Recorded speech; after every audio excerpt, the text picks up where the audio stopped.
There's one thing you do every single day that puts my body into survival mode. You think your home is calm. To me, it never is. And it's not the noise, not the space, it's your routine. And it's broken. My human works from home, one bedroom in Austin. She adopted me 3 years ago, spent $140 on cat products that first month, and not 1 cent went toward understanding what her schedule does to me. Because here's what nobody tells you when you adopt a cat. We don't just live in your apartment, we live inside the rhythm of it. My brain is wired for dawn and dusk. Yours isn't. That's where the problem starts. When your alarm goes off at 7:15 a.m., my nervous system doesn't register it as noise. It registers it as a signal. Something changed. Something may require action. My cortisol rises. The same stress response you feel before something goes wrong, mine starts before you even get out of bed. And it doesn't settle quickly. By the time your feet touch the floor, my body has already been in low-level alert for 2 full minutes.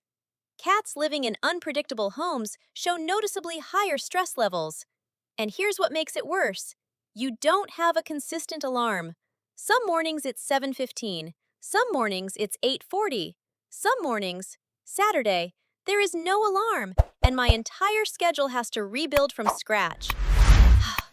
Your flexible work life is my chronic stress. But that's not even the part that affects me most. Now let me tell you about the sounds. You think your apartment is quiet. You live alone. You don't throw parties. You keep the TV at a reasonable volume. But here's what I hear that you don't. My hearing range extends to 64,000 hertz. Yours tops out around 20,000. That means I hear sounds that are, from your perspective, completely silent. The electrical hum inside your walls, the ultrasonic frequency of your laptop charger, the pipes settling 3 floors below.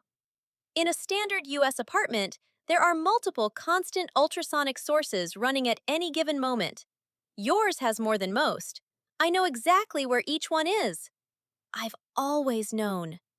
But knowing doesn't make it quiet. Knowing means I've mapped it. And mapping means my brain never fully turns off the alert system. In the wild, those frequencies are natural. Wind, insects, small animals. In your apartment, they come from machines. My nervous system can't distinguish electrical hum from unknown threat. It files both under the same category. By the time you sit down on the couch at 8 p.m. and wonder why I seem off, distant, a little restless, hard to settle, you're seeing the end result of a full day of background processing that you triggered without knowing. And here's the part you completely miss. Let me talk about your windows. You think windows are a gift, the sun, the birds, the visual stimulation. But your apartment window is also the reason I've been sitting in the same spot for 40 minutes, staring at something you cannot see. Across the street, there's a building. And in that building, there are birds. Dozens. I detect them by movement, by silhouette, by the micro vibrations their landing makes. My predator brain processes all of them, simultaneously.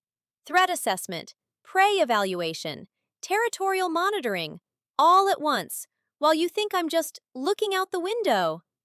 I'm not relaxing. I'm working.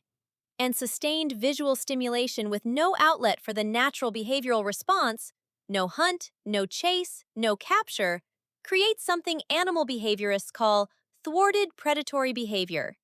The tension builds. The brain generates arousal, but there's nowhere for it to go. It's the equivalent of you watching your email load for 4 hours and not being allowed to click anything. And the consequences are real. That thwarted energy doesn't just disappear. It has to go somewhere. Sometimes it goes into what looks like random sprinting at 2 a.m., the zoomies you call them. Adorable, you think. I'm burning cortisol. You're filming it for TikTok. Sometimes it goes into excessive grooming. My coat is fine. My skin is fine. But I've groomed the same patch on my left shoulder 17 times this week because there's nowhere else for the tension to land. Sometimes it goes into something that looks completely unrelated. I bite your ankle when you walk past. I knock the cup off the table at 7 p.m. for no reason you can identify. There is always a reason. There is always always something that happened earlier that set this in motion. You just don't have the timeline. But here's what connects all of it: the window, the birds, the ankle bite, the 2 a.m. sprint. It all traces back to one thing, one moment in your day that rewrites everything. And you do it every evening. There's a specific thing you do at 5:30 p.m. that I need to name. You close your laptop, you get up, you go to the kitchen. And for the next 45 minutes, everything in the apartment changes. New smells arrive: food, soap, whatever is on your hands from the grocery bags. The energy in the room shifts. You move differently in the evening.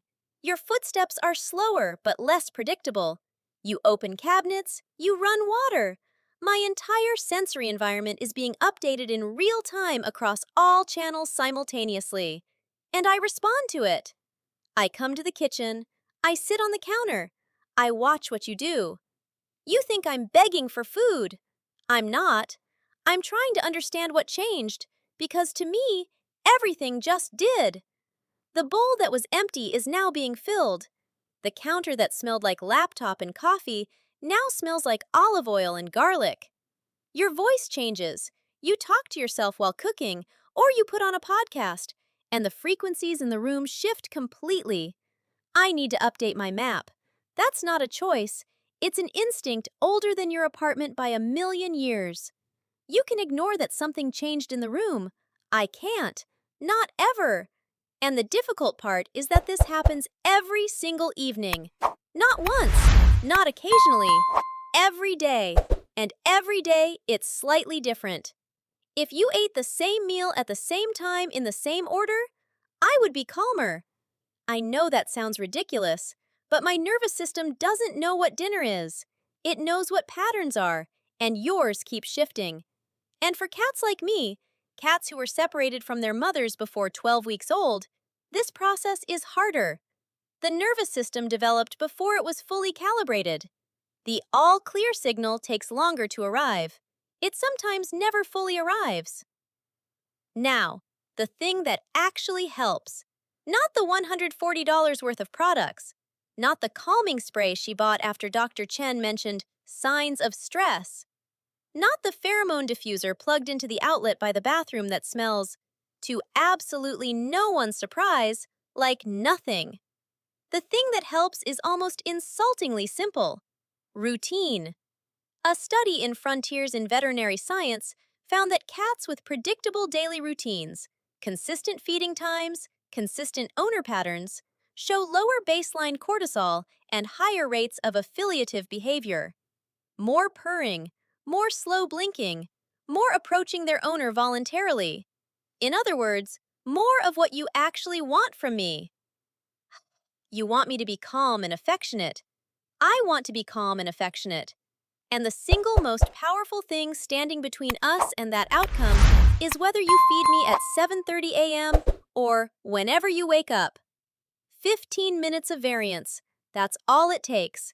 Because it's not about food, it's about the signal. When you feed me at 7:30 every morning, you're telling my nervous system, the pattern held. Nothing changed overnight. That one signal cascades through my entire day. You don't need more toys. You don't need another product. You need to be predictable, because when you are, I can finally stop surviving and start living with you. There's one more thing. The hardest thing. She knows I go to the windowsill at night. She knows I sit there for a long time. She's mentioned it to Dr. Chen twice. Is it normal? Dr. Chen said probably fine, cats like windows. But here's what I'd say.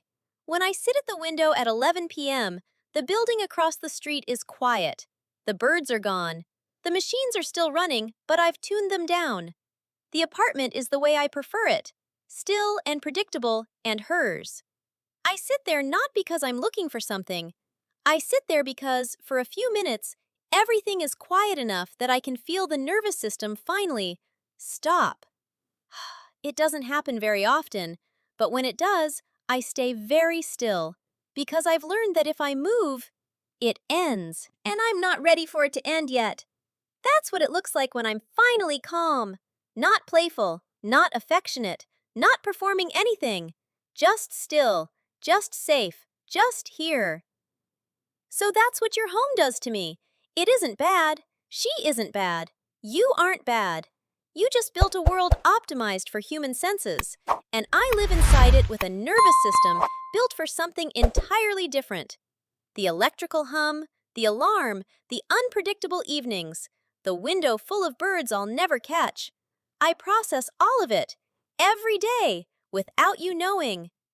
And I manage, because you're in it. The routine isn't just cortisol management. The routine is how I learned that you're safe, that the disruptions end, that the alarm at 7:15 is followed always by you. Walking into the kitchen, putting down this specific bowl. That's not a trigger, that's an anchor.